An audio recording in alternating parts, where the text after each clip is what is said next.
今流れたこの曲を聞いたことのない日本人はまずいない。行進曲、軍艦、通称軍艦マーチである。当チャンネルの海軍動画の BGM も実はこの曲のピアノ版だ。だがこの曲の歌詞を最後まで言える人はほとんどいない。そしてこの曲がたどった数奇な運命を知る人はもっと少ない。明治の日本で生まれ、日露戦争の感情で決死隊を見送り、ラジオの大本営発表のテーマ曲として日本中に響き、敗戦とともに公の場から消えた。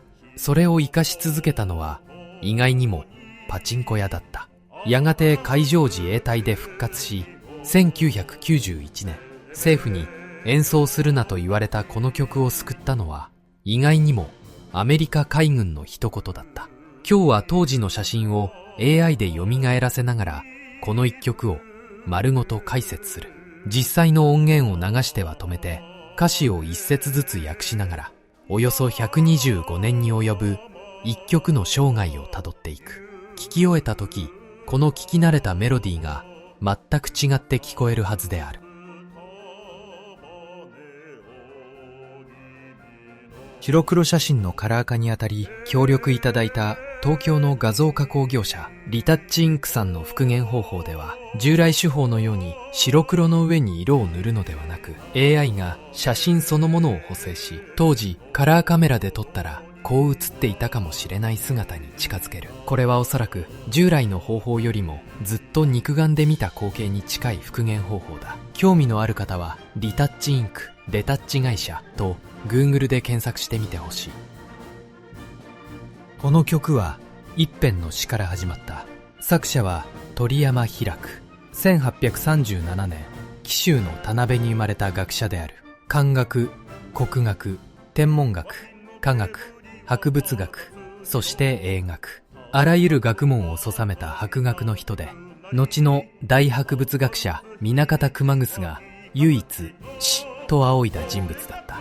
明治維新の後、鳥山は教育者として生きた。和歌山の学校で教壇に立ち、後に東京の華族女学校の教授となる。その鳥山が書いた詩が軍艦である。1893年、文部省系の唱歌集小学唱歌に別の作曲家の曲がついた唱歌として掲載された。時代は日清戦争の前夜、明治日本が海の国家として立とうとしていた時期である。軍艦を浮かべる城と歌うこの詩に4年後、一人の海軍軍学士が新しい曲をつけた。その男の名は瀬戸口藤吉。詩人のもとへ許しを求めに行った逸話が後年に残っている。1914年、死の床にあった鳥山家を瀬戸口が訪ね、海軍の写習に詩を収める許諾を家族から得たという。作詞者と作曲者は最後まで律儀な間柄だった。こうして1897年、軍歌軍艦が生まれ、1900年、行進曲軍艦として完成する。なお、1900年の神戸沖観艦式で初演されたと長く語られてきたが、近年の研究でこの定説には確かな根拠がないことが分かっている。確かなのは明治の半ば、日本が海へ乗り出したその時代にこの曲が生まれたということである。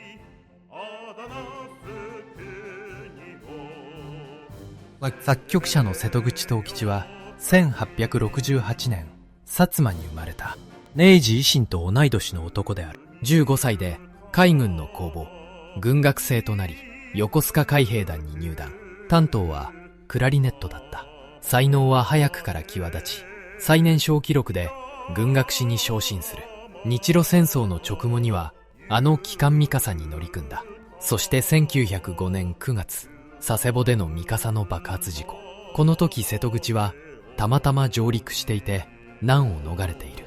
事故では同僚の軍学隊員10名が殉職した。強運の人である。その後は軍艦筑波での欧米訪問、英国王戴冠記念観艦式への参加と、日本の軍楽を背負う存在になっていく。東京の日比谷公園で10年近く野外演奏の指揮を執り、市民に洋楽を届けた文化人でもあった。退役の時には帝国劇場で国別の大演奏会が開かれている。一軍楽士の送別としては破格の扱いだった。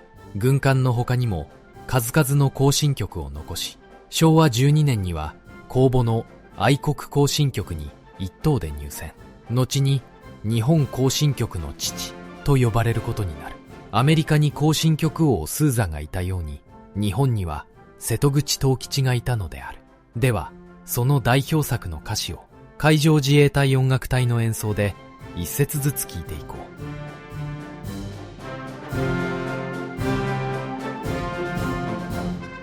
守るも攻むるも黒金の浮かべる白ぞ頼みなる。守るも攻むるも黒金の浮かべる白ぞ頼みなる。冒頭のこの一節に明治日本のすべてが詰まっている。黒金とは鉄のことである。歌詞の表記では鋼鉄の二文字に黒金の読みを当てている。長い間、軍艦といえば木の帆船だった。それがこの時代、鋼鉄の蒸気軍艦へと一気に置き換わっていく。鉄の塊が海に浮かぶ。それ自体が時代の驚きだった。そして浮かべる城、軍艦を海に浮かぶ城に例えた言葉である。四方を海に囲まれた島国にとって国を守る城壁は石垣ではなく軍艦だった。守るも攻むるもと歌い出しながら頼みとするのはただ一つ。鋼鉄の浮かぶ城だと言い切る。海に生きるしかない国の覚悟の一行である。では続きを聞いてみよう。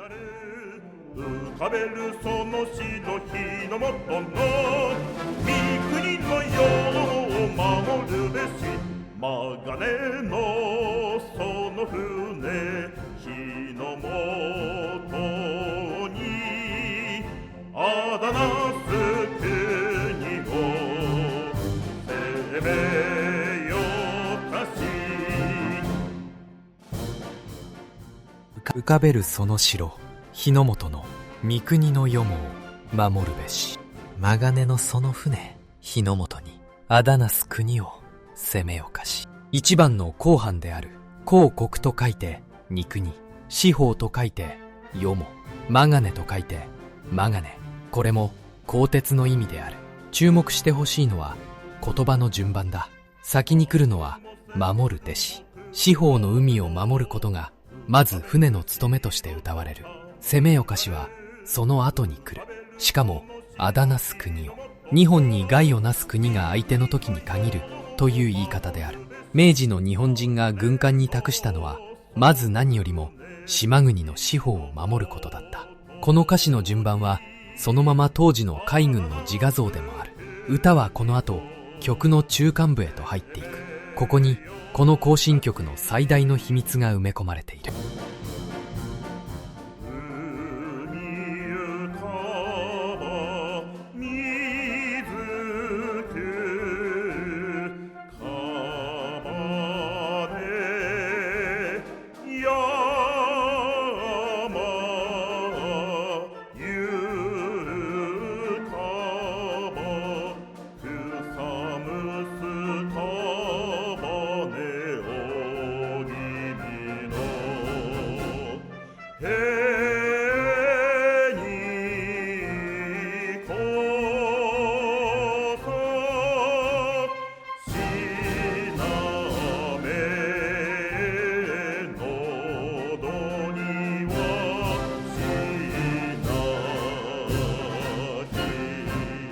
勇壮な行進曲がふっと静まり、壮長な旋律に変わる中間部、音楽用語でいうトリオである。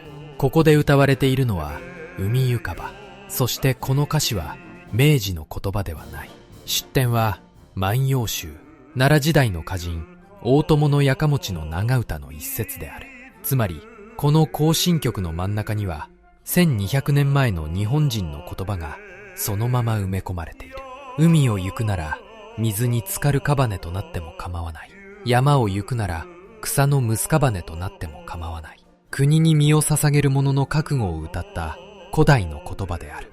作曲したのは東儀末義。宮中の雅楽を1000年になってきた東儀家の人である。行進の勇ましさの真ん中に死者への祈りにも似た旋律を置く。この構成こそ行進曲、軍艦の魂と言っていい。なおこの海ゆかばの旋律は1880年に作られたもので、昭和になってラジオで流れた別の海ゆかばとは別の曲である。この2つの海ゆかばの対比は後ほど戦争の章で戻ってくる。軍艦マーチはただ勇ましいだけの曲ではない。その中心で1200年前から死者を悼み続けているのである。岩木の煙はわだつみの竜がとばかりなびくなり、浜打つ響きはいかずちの声がとばかりの読むなり、万里の鳩を乗り越えて三国の光輝かせ。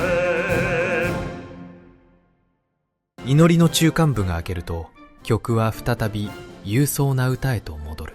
伊波の煙、綿摘みの龍華とばかりなびくなり。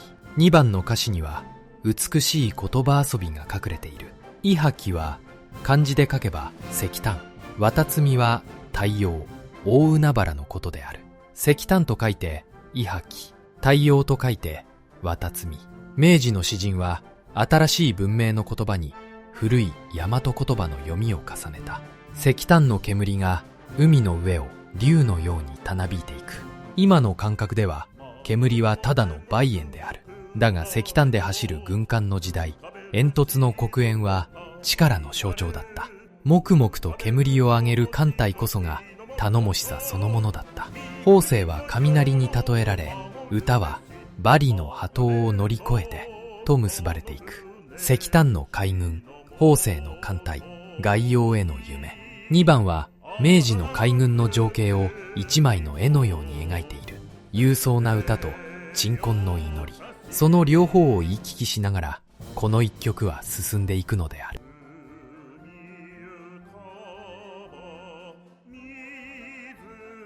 1904年、日露戦争が始まった。後新局軍艦にとって最初の実戦である。1904年2月、旅順工兵即作戦。古い船を港の入り口に沈め、ロシア艦隊を閉じ込める決死の作戦である。志願した決死隊が小船に乗り移って旗艦三笠を離れるとき、三笠の甲甲板では軍楽隊が演奏を始めた。曲は軍艦マーチ、続いて蛍の光。死地に向かう仲間を音楽で見送ったのである。三笠の軍楽隊員は後にこう回想している。戦時の出撃の見送り曲を蛍の光から軍艦行進曲に変えたのだと。別れの歌ではなく行進曲で送り出す。その転換に当時の海軍の気風が現れている。日本海海戦の勝利とともに連合艦隊の名は世界に知られ、軍艦は日本海軍を象徴する曲になっていった。1910年には楽譜が民間で出版され、軍校の町から学校から蓄音機から国民の耳に染み込んでいく。1903年には米国のレコード会社が早くもこの曲を録音している。実はこの曲、当初の調は高すぎて歌いにくく、後に音を下げたものが現在我々の知る軍艦である。1912年には海軍の犠牲曲、式典の公式曲、全10曲の一つに制定され、進水式で新しい船が海に滑り出す瞬間には必ずこの曲が鳴った。民間のレコード会社が持っていたこの曲の著作権が昭和13年海軍に献納されたという逸話も残っている。栄光の時代である。だがこの曲の絶頂はもっと苦い形でやってくる。昭和16年12月8日、大東亜戦争が始まった。午前7時、ラジオのチャイムに続いてアナウンサーが原稿を読む。大本英陸海軍部発表。帝国陸海軍は西太平洋において戦闘状態に入れり、時報ギリギリに走り書きの原稿が手渡された歴史的な放送である。この日、ラジオからは軍艦マーチが繰り返し流れた。真珠湾攻撃の戦果を伝える臨時ニュースの日である。そして戦争中、ラジオにはある約束事があった。大本営発表。軍の公式発表の前後に流れる音楽である。陸軍の発表の時は陸軍分裂行進曲、海軍の発表の時は軍艦マーチ、陸海軍揃っての対戦下の時は敵配クマン。国民はこの使い分けを体で覚えていった。ラジオから軍艦マーチが流れれば海軍の勝利の報せが来る。当時を生きた人々はそう証言している。軍艦マーチは商法の合図として日本中に条件反射を作ったのである。だが昭和17年6月、ミッドウェー海戦で海軍は空母4隻を一度に失った。大本営発表が伝えたのは空母1隻喪失。損害を隠した発表とともにあの景気のいいマーチが流れた。勝利の合図だったはずの曲はいつしか嘘の伴奏になっていく。そして戦争が敗色に染まるにつれ、ラジオで軍艦マーチを聞く機会そのものが減っていった。海軍に伝えるべき商法がなくなっていったからである。代わりに敗法や玉砕の発表に流れたのは早朝な海ゆかば。昭和12年に作られた信時清版の海ゆかばである。行進曲のトリオで1200年前から死者を悼んできたあの言葉が今度は単独の鎮魂の歌として日本中に流れた。大本営発表は終戦までに840回余り。その音楽の変化はそのまま戦曲の推移だった。音楽だけで戦況がわかる時代だった。昭和20年8月15日、戦争が終わった。海軍は解体され、連合艦隊も軍楽隊も消えた。行進曲、軍艦も公の場から姿を消す。占領下、軍歌はラジオからも学校からも消えていった。GHQ の検閲方針のもと、軍国主義的とされた歌は放送されず、教科書の軍歌には墨が塗られた。教科書の軍歌のページには子供たち自身の手で墨が塗られた。一曲ずつ名指しで禁止する命令があったわけではない。だが放送も出版も検閲される時代に進んで軍艦マーチを流す者はいなかったのである。昭和27年に占領が終わると軍歌は少しずつ世に戻ってくる。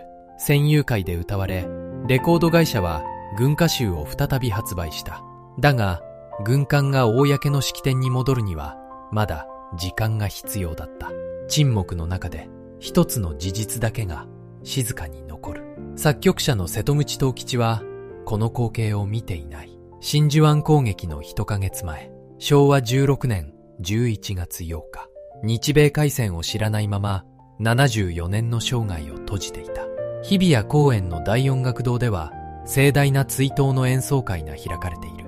自分の曲が戦争の合図になったことも、敗戦とともに沈黙させられたことも、そしてその後思いもよらない場所で生き延びることも、瀬戸口は何一つ知らない。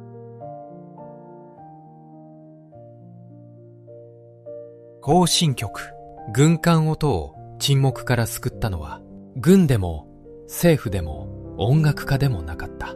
パチンコ屋である。名古屋で生まれた新型の台が引き金となり、昭和24年頃からパチンコは空前のブームを迎えていた。まかり場というまかり場にパチンコ店が立ち並んだ時代である。そして昭和26年の春、占領下の東京有楽町、一軒のパチンコ店が軍艦マーチを大音量で流し始めた。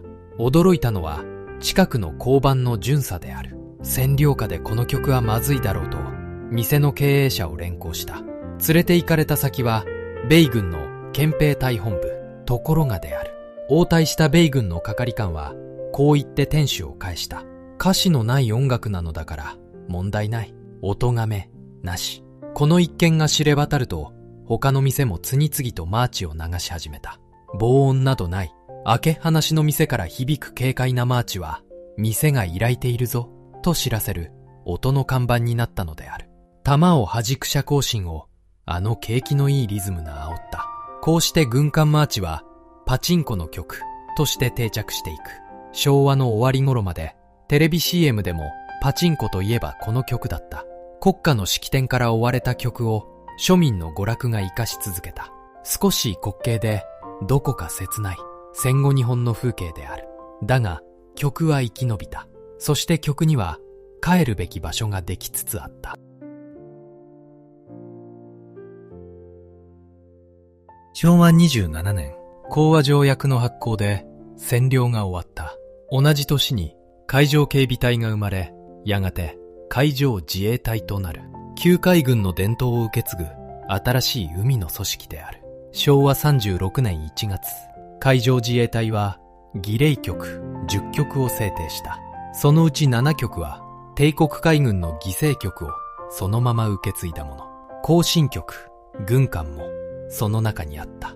軍艦行進局の名で再び公式の局となったのである。観閲式の行進の時、心臓艦の命名式で船体が海へ滑り出す時、そして自衛艦帰授与式で乗組員が初めて自分の船に乗り込む時、かつて帝国海軍の船を送り出した局が今度は海上自衛隊の船を海へ送り出すようになった。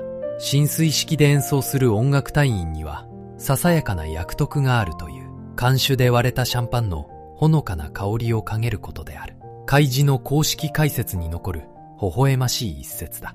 パチンコ店の喧騒から海の男たちのもとへ、曲は本来の居場所に帰ってきたのである。護衛艦の出港で不当の音楽隊がこの曲を演奏するとき、見送る家族も乗組員もこの旋律で船出を実感する。だがこの曲の一番のドラマはまだ先にあった。平成3年、1991年、戦後の日本が初めて自衛隊を海外の実任務に送り出した年である。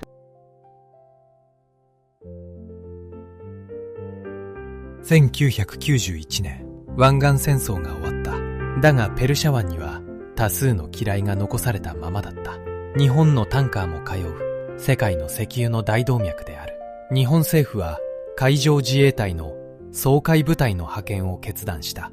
自衛隊の創設以来初めての海外実任務である。1991年4月26日、掃海母艦は野生以下6隻511名が横須賀、呉、佐世保の3つの港から出港していった。指揮を執るのは落合多長、一等海佐。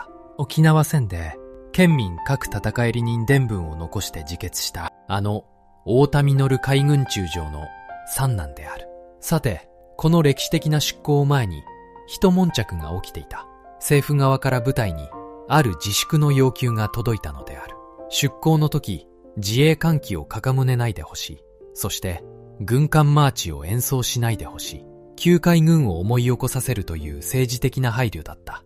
そういう時代だったというほかない。自衛艦旗は規則で形容が定められており、下ろせない。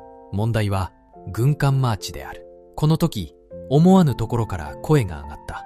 アメリカ海軍第7艦隊の音楽隊である。日本側が演奏しないのなら、我々が代わりに軍艦を演奏すると申し出たのだ。日本の門出の曲を米海軍が代奏する。そんな事態を前に政府は自粛の要求を取り下げた。かくして出港の日、海上自衛隊の音楽隊は堂々と行進曲、軍艦を演奏して仲間を送り出したのである。自国で立場を失いかけた曲をかつての敵国の海軍が救った。部隊は7000海里を走破し、灼熱の海で機雷34個を処分、事故ゼロ、1818日間の任務を全うして帰ってきた。10月30日、呉。帰ってきた男たちを岸壁で迎えたのは、呉音楽隊が演奏する行進曲、軍艦だった。行きに一度は消えかけた曲が、帰りには堂々と鳴り響いた。この物語に政治的な解説はいらないだろう。音楽を止めるのはいつも人間の都合で、音楽を生かすのもまた人間だということである。行進曲、軍艦は今や世界の曲でもある。海上自衛隊の伝習艦隊が外国の港を訪れると、相手国の軍楽隊が軍艦を演奏して迎えてくれることがよくある。楽譜の多くは開示が寄贈したものである。昭和58年にはアメリカでのサミットの席上、米陸軍軍楽隊が中曽根総理を軍艦で迎え、日本の新聞が湧いた。海軍主計士官の出身だった総理への粋な計らいである。騒ぎに対し、知日派の米海軍中佐が新聞にこう投稿している。この曲は米国で言えば怒りを上げてと同じ。海軍出身の首相に演奏して何の比例があろうか。タイの海軍軍楽隊はバンコクに日本の船が入港するたび、戦前の楽譜で軍艦を演奏して歓迎してくれる。昭和18年に日本から渡った楽譜を大切に保存しているのである。さらに驚くのはミャンマーだ。この国の国軍の公式軍歌は軍艦とそっくりの旋律を持つ。大戦中、日本で教育を受けた建国の志士たちが持ち帰った曲にミャンマー語の歌詞がつき、今も歌い継がれているのである。なお、軍艦は世界三大行進曲の一つとよく言われるが、これは日本の中だけで言われてきた通説である。海事の音楽隊長を務めた研究者はこう書いている。世界の名曲かどうかはわからない。だが、日本の名曲であることは自信と誇りを持って断言する。パチンコ店から軍艦マーチはほとんど消えた。騒音規制と店の近代化とともに音の看板は役目を終えた。今この曲が鳴っているのは海の上である。艦艦式で艦隊の上空をヘリが舞うとき、護衛艦が母港を出るとき、埠頭で家族が手を振るとき、新しい船が生まれ自衛艦旗を受け取るとき、そこには必ずこの行進曲がある。演奏しているのは海上自衛隊の音楽隊。隊員の多くは戦争を知らない世代である。平均年齢で言えば曲の方が隊員のはるか先輩だ。125年前の楽譜を令和の若者が磨き上げて奏でる。自衛隊音楽祭りの舞台でもフィナーレを飾る定番である。東京音楽隊はこの曲の楽譜と音源を無料で公開してもいる。誰のものでもなくみんなの曲として。明治の産声から125年。曲は今日も日本のどこかの港で鳴っている。ところで、あなたはこの曲をどこで聴いた記憶があるだろうか。パチンコ店のざわめきの中か、観艦式の海の上か。よければコメントであなたと軍艦マーチの思い出を教えてほしい。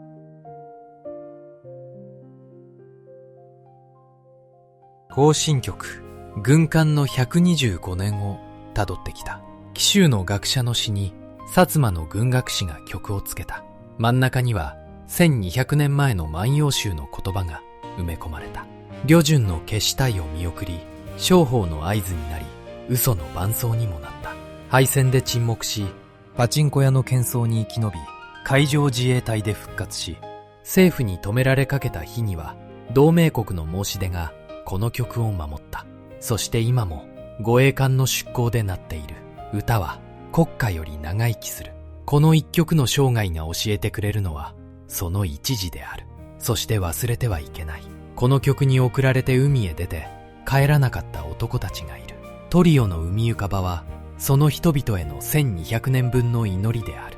次にこの曲をどこかで耳にしたら、少しだけ中間部の静かな旋律に耳を澄ませてほしい。勇壮なマーチの真ん中でこの曲はずっと海に眠る男たちを悼み続けているのだから。ここまでご覧いただきありがとうございました。この動画が心に残ったら高評価とチャンネル登録で応援よろしくお願いします。いいねが多かったら次は陸軍分裂行進曲も動画にしようと思います。それでは最後に海上自衛隊音楽隊の行進曲軍艦をもう一度流します。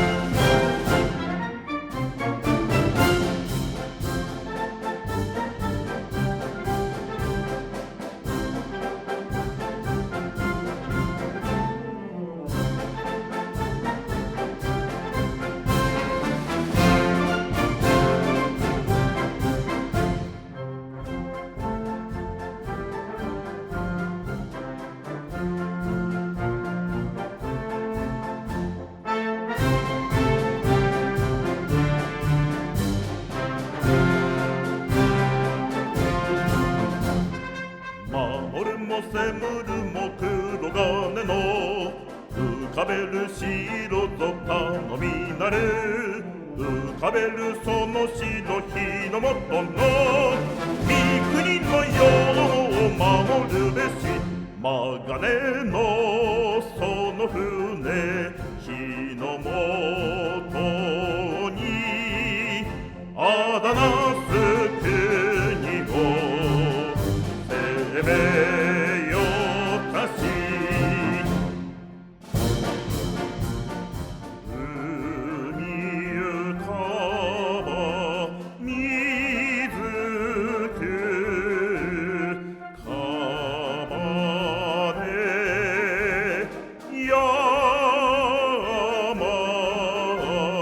ゆ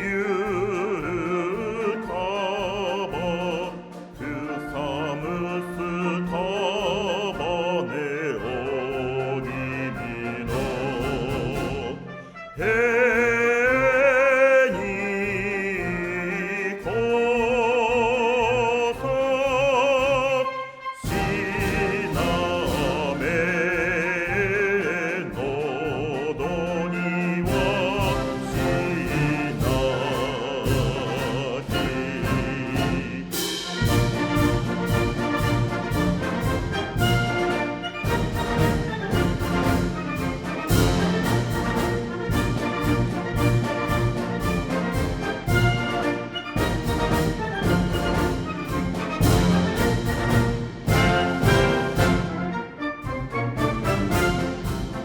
脇の煙はわだつみのたつがとばかりなびくなりたまうつ響きはいかぶちと